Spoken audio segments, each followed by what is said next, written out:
श्री कृष्ण भगवान की जय। श्रीमद्भागवत महात्म्य की जय। श्री कृष्ण गोविंद हरे मुरारी, हे नाथ नारायण वासुदेवा। श्री कृष्ण गोविंद हरे मुरारी, हे नाथ नारायण देवा। श्री कृष्ण गोविंद हरे मुरारी, हे नाथ नारायण वासुदेवा। श्री कृष्ण गोविंद हरे मुरारी, हे नाथ नारायण वासुदेवा। वक्रतुंड महाकाय सूर्यकोटि समप्रभा, निर्विघ्नं कुरु मे देव सर्वकार्येषु सर्वदा।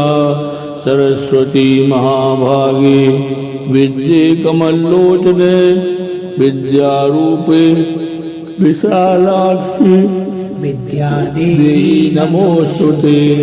ध्यानमूलं गुरुमूर्ति, पूजामूलं गुरुपदम्, मन्त्रमूलं गुरुर्वाक्यं, मोक्षमूलं गुरुकृपा।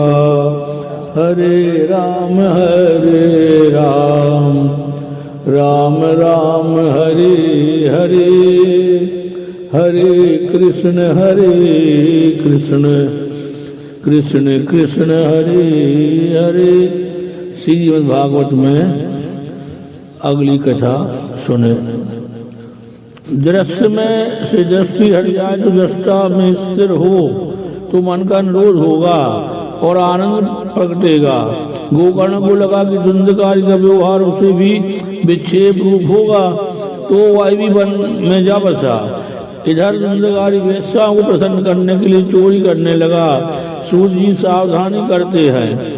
जीव प्रत्येक इंद्रियों का स्वामी है, परंतु इंद्रियां जीव पर प्रभुत्व जमा ले और मनुष्य इंद्रियों के अधीन हो जाए तो जीवन कलुषित हो जाता है। मन जीवन के साथ मैत्री करे तभी सुखी होता है, तभी सुखी होता है। ईश्वर से अलग होने पर वह दुखी होता है। जीव मात्र मन सुखा है। धुंधकारी अनिष्ट मार्गों से अर्थोपार्जन कर रहा है। वह राजा के महल में चोरी करने गया, अहंकार अलंकार आदि चुरा लाया। वह राजा के महल में चोरी करने गया, अलंकार आदि चुरा लाया और वेश्याओं को दे दिया। वेश्याएं सोचती हैं कि यदि वह जीवित रहेगा तो हम किसी भी दिन पकड़ी जाएंगी। ऐसा होने पर राजा हमारा सारा धन छीन लेंगे और शायद और भी दंड भुगतना पड़े। सो इसे धुंधकारी को हम मार ही डालें तो अच्छा रहेगा। ऐसा सोच के उन्होंने धुंधकारी को रस्सी से बांधा और उसके गले में फांसी का फंदा डाला। फिर धुंधकारी मरता, फिर भी धुंधकारी मरता नहीं। अति पापी की मृत्यु भी जल्दी नहीं होती। वेश्याओं ने जल्दी अंगारी धुंधकारी के मुख में भर दिए और मार भी डाला। 5 इंद्रियां ही अंतकाल में जीव को मारती हैं, कष्ट देती हैं और उस समय जीव तड़पता है, छटपटाता है और उसके बाद वेश्या ने धुंधकारी के शरीर को पृथ्वी में गाड़ दिया। उसके शरीर का अग्नि संस्कार वेश्या ने नहीं किया। जिसके चरित्र को देखने मात्र से घृणा हो जाए वही धुंधकारी है। धुंधकारी अपने कुकर्मों के कारण भयंकर प्रेत बना। पापी ही प्रेत बन जाता है। पापी तो यमपुरी में भी नहीं जा सकता, वह तो प्रेत ही होता है। गोकर्ण ने धुंधकारी की मृत्यु का समाचार सुना। वह गया और उसने वहां धुंधकारी की श्राद्ध क्रिया की। गया श्राद्ध श्रेष्ठ है, वहां श्री विष्णुपाद है। इसकी कथा इस प्रकार है। व्यासुर नाम का एक राक्षस था कि जिसने तप करके ब्रह्मा जी को प्रसन्न किया।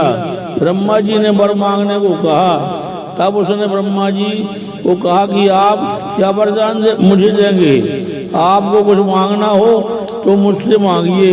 उसकी तपस्या से देवता भी भयभीत हो गए कि ऐसा कैसे मरेगा। ब्रह्मा जी ने सोचा कि इसके शरीर का दीर्घ काल तक यज्ञ कराने पर ही वह मरेगा। अतः ब्रह्मा जी ने यज्ञ के लिए उससे उसका शरीर ही मांगा। यज्ञ कुंड गया, सुर की छाती पर बनाया गया। 100 वर्ष तक यज्ञ चलता रहा, फिर भी गयासुर नहीं मरा।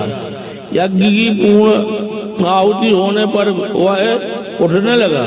ब्रह्मा जी चिंता तो हुए, ब्रह्मा जी हबीब भी हुए। उन्होंने भगवान का स्मरण किया, उन्होंने श्री नारायण का ध्यान किया। नारायण भगवान प्रकट हुए और गयासुर की छाती पर दोनों चढ़ रखे। गयासुर ने मरते समय भगवान से वर मांगा कि इस गया तीर्थ में जो कोई श्राद्ध करे उसके पितृगण सदगति प्राप्त करें। भगवान ने उसे वर दिया कि जो तेरे शरीर पर पिंडदान करेगा उसके पितरों की मुक्ति होगी। भगवान ने गयासुर को भी मुक्ति दी। भगवान के वरदान के कारण गयाजी में पितृसात करने वाले के पितरों की मुक्ति होती है। श्रीमन नारायण नारायण नारायण, भजमन नारायण नारायण नारायण, गोविंद नारायण नारायण नारायण। गोकर्ण बहादुर अपने घर को लौट रहा, रात में उसने किसी के रोने की आवाज सुनी। मनुष्य पाप करता हुआ तो हंसता है, और पाप का दंड जब भुगतना पड़ता है तब वह रोता है। एक ही माता पिता के पुत्र होने पर भी गोकर्ण देव बना और धुंधकारी प्रेत। देव होना या प्रेत होना तुम्हारे अपने हाथों में है। गोकर्ण ने पूछा कि तू कौन है, तेरी ऐसी दशा क्यों हुई है, तू भूत है, पिशाच है या राक्षस। प्रेत ने कहा कि मैं तुम्हारा भाई धुंधकारी हूँ, बहुत पाप करने के कारण मेरी यह हालत हुई है, मुझे प्रेत योनि मिली है। गोकर्ण ने पूछा कि तेरे लिए मैंने गया में पिंडदान किया, फिर भी तुम प्रेत योनि से मुक्त क्यों ना हुआ। प्रेत ने कहा कि साध सत्य नापी मुक्तिर में ना भविष्यति, चाहे कितने भी गया श्राद्ध करो फिर भी मुझे मुक्ति नहीं मिलेगी, केवल श्राद्ध मात्र उद्धार नहीं कर सकता। गोकर्ण ने पूछा तुझे सदगति कैसे मिलेगी, क्या करूं। पर सोचकर कहता है कि मैं कल सूर्यनारायण से पूछूंगा। दूसरे दिन गोकर्ण ने सूर्यनारायण को अर्घ दिया और उनसे कहा महाराज जरा रुकिए। सूर्यनारायण रुक गए। यह त्रिकाल संध्या का फल है। ब्राह्मण को चाहिए कि वो त्रिकाल संध्या कभी न चूके। त्रिकाल संध्या करने वाला ना तो कभी मूर्ख रहता है और ना तो कभी दरिद्र। सूर्यनारायण ने पूछा क्या काम है मेरा। गोकर्ण ने कहा कि मेरे भाई के उद्धार का कोई उपाय बताइए। सूर्यनारायण ने कहा अपने भाई को सदगति दिलाने की इच्छा हो तो भागवत की विधि पूर्वक कथा कर। श्राद्ध से जिस आत्मा की मुक्ति नहीं होती है उसे भागवत मुक्त करता है। भागवत शास्त्र मुक्ति शास्त्र है। भागवत से मुक्ति मिलती है। धुंधकारी को पाप से मुक्त कराने के लिए गोकर्ण ने भागवत सप्ताह का आयोजन किया। धुंधकारी वहां आया किंतु उसे बैठने के लिए जगह न मिली तो 7 गांठ वाले बांस में वह प्रविष्ट हुआ। रोज एक के बाद एक गांठ टूटती गई। 7वें दिन परीक्षित मोक्ष की कथा हुई। बांस में से दिव्य पुरुष बाहर निकला। गोकर्ण को प्रणाम करके वह बोला भाई प्रेत योनि से तूने मुझे मुक्त किया, धन्य है भागवत कथा।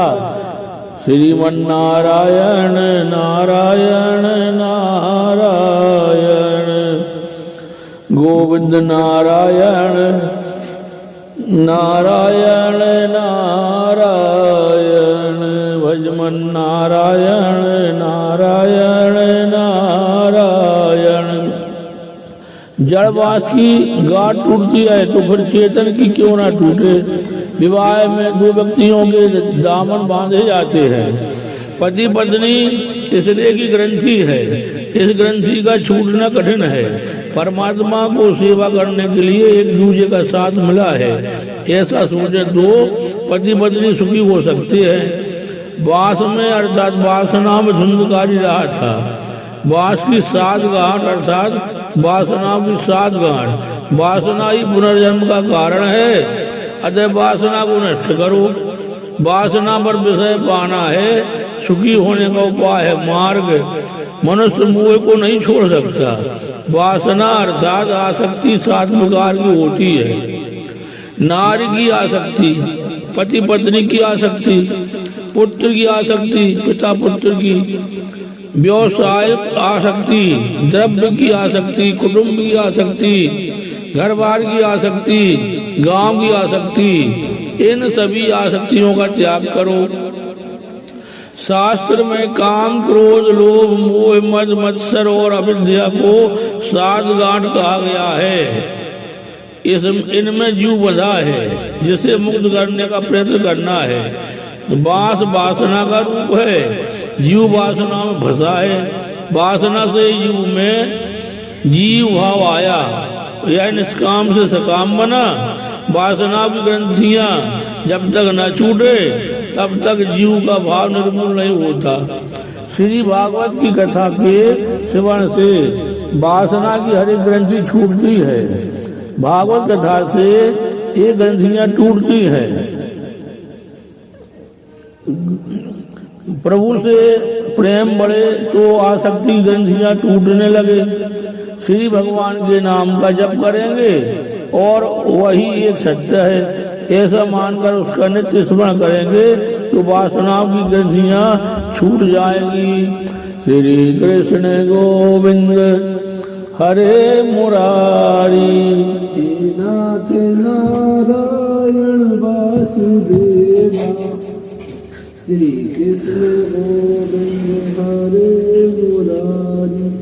हे नाथ नारायण।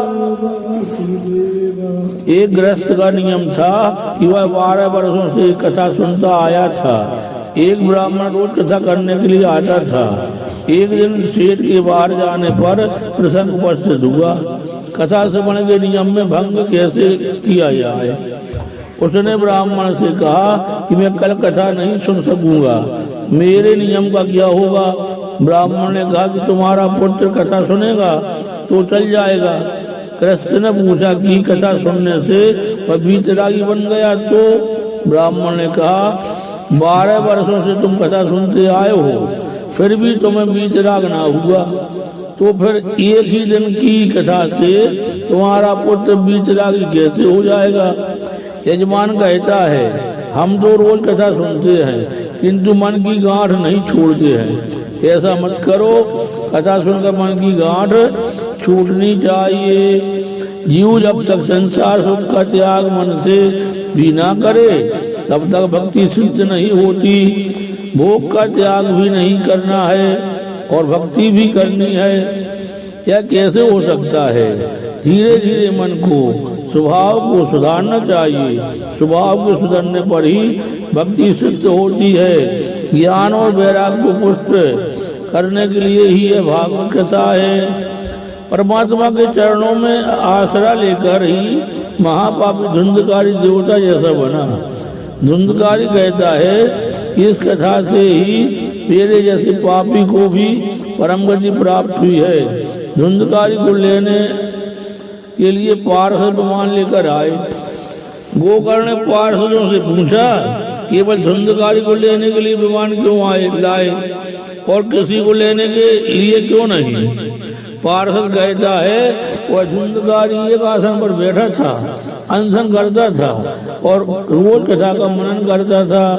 प्रभु के चरण में मन में निवास करना ही उपवास है। उपवास के समय कुछ भी खाने पर भी पूर्ण उपवास नहीं होता। कथा सुनकर केवल धुंधकारी को ही मुक्ति क्यों मिली। कथा धुंधकारी की तरह सुननी चाहिए। उसने कथा का मनन और निधि ध्यासन किया, अतः उसे मुक्ति मिली। श्रवण मनन और निज ध्यासन से जड़ता ज्ञान दृढ़ होता है। आदरता हतम ज्ञानम प्रमादेन हतम सुतम संदिग्धो ही हतो मंत्री व्यग्र चित्तो हतो जपा। बिना दृढ़ता का ज्ञान व्यर्थ है, उसी भांति लापरवाही से किया गया श्रवण भी व्यर्थ है, संदेह मंत्र भी व्यर्थ है। व्यग्र चित्त से किए गए जप का कोई भी फल नहीं मिलता। संदेह करने से मन और चित्त के इधर उधर भटकने से जब फलदायी नहीं होते। कथा में मन बिना बैठकर श्रवण करने से क्या लाभ, वह फलदायी नहीं होता। कथा सुनते समय तन मन और घर की समानता भूल जानी चाहिए। देहात्मक विस्मृति से और तन्मयता से कथा सुननी चाहिए। मैं ईश्वर के साथ तन्मय होना चाहता हूँ, ऐसी भावना रखो।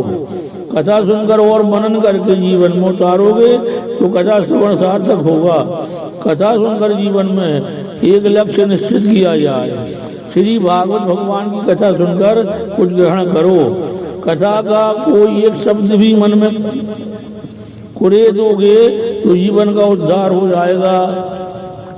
सबको प्रतीत हुई कि जंगकारी की तरह हमने कथा सुनी नहीं, अतः हमें उस जैसी गति नहीं मिली। कथा का मनन करें तो वह उत्तम तो है, परंतु मनन न करें तो भी लाभ तो हुआ ही है। इसके पश्चात गोकर्ण श्रवण मास में श्रावण मास में दूसरी कथा कराई और सबका उद्धार हुआ। उस समय महारानी भक्ति वहाँ प्रकट हुई, ज्ञान और वैराग्य के साथ आई। इस कथा से महारानी भक्ति प्रकट होती है। ज्ञान और वैराग्य के साथ भक्ति बढ़े तो मुक्ति मिले। ज्ञान और वैराग्य के बिना भक्ति करने से मुक्ति नहीं मिलती। भक्ति महारानी आनंदित हुई और ज्ञान वैराग्य के साथ नृत्य करने लगी। मूल से तो क्षीण ज्ञान को फिर से पुष्ट करने के लिए, जागृत करने के लिए यह श्री भागवती कथा है। गोकर्ण के सभा मंडप में भगवान प्रकट हुए। उन्होंने गोकर्ण से कहा कि मैं तुम्हारे कथा कीर्तन से प्रसन्न हुआ, तुम कोई वरदान मांगो। उस समय सनत कुमार कहते हैं कि जो मनुष्य श्री कृष्ण की कथा करे, कीर्तन करे, ऐसे भक्त के हृदय में आप विराजमान हो, सबको सदगति मिले। श्री कृष्ण गोविंद हरे मुरारी, हे नाथ नारायण वासुदेवा। श्री कृष्ण गोविंद हरे मुरारी, हे नाथ नारायण वासुदेवा। वैकुंठ में जो आनंद मिलता है वही आनंद श्री भागवत कथा में मिलता है, परंतु शर्त यह है प्रेम पूर्वक इस कथा का श्रवण किया जाए। कथा श्रवण के समय इस जगत को विस्मृत करना चाहिए।